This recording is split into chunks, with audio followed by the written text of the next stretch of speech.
Have you ever wondered why sometimes the color in your photos doesn't look quite right?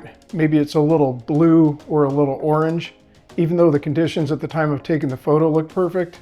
Well, in today's video, I'm going to be showing you two methods on how to achieve proper white balance in your images. And I'm going to show you how to use your settings to get the colors to look great in your photos. Once you get this down, your photos are going to look better than ever. So let's get started.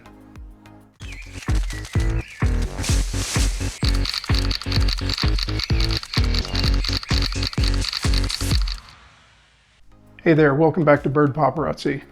And if you're a new viewer to the channel, my name's Rob, and I appreciate you stopping by and checking out this video. Now, let's talk about white balance. Now, I'm going to try not to geek out too much here on the settings, but if you shoot with Canon R5 Mark II or any other digital camera for that matter, this video should help you get the colors and the white balance correct in your camera, like right in camera, because it's pretty important to try to get things correct in camera so that we have less post-processing to do down the road. So let's get into this. Here's an interesting fact. Your camera doesn't actually know what white looks like. So when it's set to auto white balance, it guesses, and sometimes it guesses wrong, giving you weird skin tones or colors that just don't look right. So what can we do to fix this problem? This is where the white balancing techniques come in. Let's go into the camera's menu and I'll show you what I'm talking about. So this is how it works. With auto white balance, the camera analyzes the color information received by the camera's sensor, and it adjusts the intensities of the red, green, and blue channels, mapping them to a white or neutral gray to achieve an accurate color result for the photograph. But if the scene where you're taking the photograph has strong warm tones, cool tones, or custom colored lighting, auto white balance will probably get the colors wrong.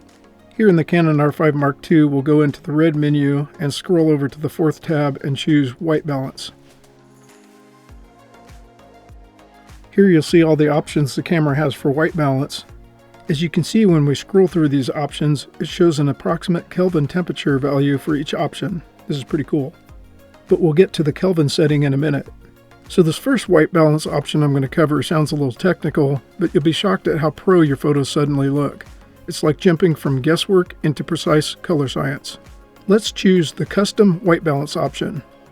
You'll see here when you press to choose this option, it prompts you to shoot a photo. It'll use this as a reference for white balance. This is where you'd photograph a neutral gray card or white card for the camera to reference. This one's helpful for when you're at a particular location where the lighting will stay consistent and pretty much the same throughout the photo shoot. It's great for portraits. Here you can see the difference. I shot two photos in a room being lit by tungsten lighting, which is a warm orange tone. This first photo was shot in auto mode. You can see it still has an orange color cast to it. Then this is the second photo after setting it in our custom white balance setting with the neutral gray reference. You can see this photo doesn't have the warm color cast, and the colors look pretty good and balanced. This comparison shows how the warm tungsten light threw the auto white balance off, while our custom white balance made all the colors look much more accurate. So as we just saw, sometimes auto white balance can get some bad results. So it's a good thing that we have these other options for those times when the lighting is constantly changing. So here's another trick that separates the beginners from the pros. Let's dive into the Kelvin white balance option. Kelvin is found right here in the camera's white balance menu. First, let me show you how this Kelvin setting works. Let's take a look at this Kelvin color temperature gradient scale. On the left we have a warm tone starting at 1000 Kelvin, and on the right a cool tone that goes all the way up to 10,000 Kelvin. The way to view this gradient scale is to realize that the color of lighting at the location where you're taking the photo fits in somewhere along this scale. So for example, let's add some different lighting conditions where they would apply to the scale. If you're shooting in candlelight, you'll want to shoot from 1800 to 2000 Kelvin. Then if you're shooting in an area lit by tungsten lighting, you'll want to shoot at 2800 to 3200 Kelvin. For sunrise conditions, otherwise known as blue hour, you'll want 3500 to 5200 Kelvin. And in direct sunlight, crank it up to between 52 and 5600 Kelvin. For fluorescent lighting, you'll have to test it between 4000 and 6500 Kelvin, because there's several different types of fluorescent lights. On a cloudy day, you'll need between 5600 and 7500 Kelvin. And for bright blue skies, set it between 6000 and 7500. Now let's look at how this works in real time. I have this camera set up in a room being lit by tungsten lighting. And remember, tungsten lighting has a really warm tone. Here I will dial the Kelvin value from one extreme to the other. I have it set to 8000 Kelvin and will dial it all the way down, and you can see the color changing as we dial down the Kelvin value. Now, since we know with tungsten light we should be shooting at between 28 and 3200 Kelvin, you'll see the white balance is good once we reach those numbers. Here we're at 3100 Kelvin and it looks pretty good. So I use Kelvin mode for my wildlife and bird photography, and I usually set it to between 5100 and 6100 Kelvin, which works best overall for shooting outdoors. In this mode you can easily dial it up or down to achieve your desired look. But what happens if you don't set this right? Let's look at some real-life examples comparing two bird photos I took in different lighting conditions.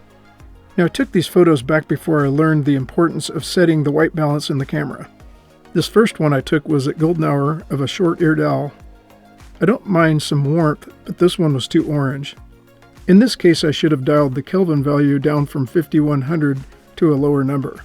Luckily, it was shot in RAW, so I was able to change the color temperature and dial it back to a cooler tone. The second photo of a great gray owl was taken on a wintry, overcast day and had cool tones which are way too blue.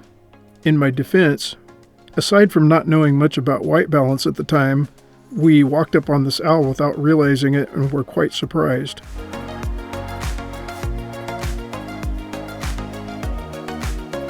And finally, here's a photo I took at 6100 Kelvin on a bright overcast day, and the colors turned out great.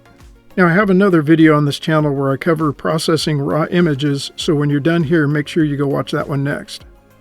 So those are two white balance methods that can really get your photos dialed in. So the next time your image colors look a little bit off, give custom white balance and Kelvin white balance a try. These aren't just settings, these are your secret to well-balanced and beautiful images. Hopefully this helps you nail your white balance the next time you go out and take photos, whether it be portraits or wildlife and bird photography. If you enjoyed this video, please hit the like button, consider subscribing. I appreciate you stopping by, and thanks for watching, and we'll catch you in the next one. See ya.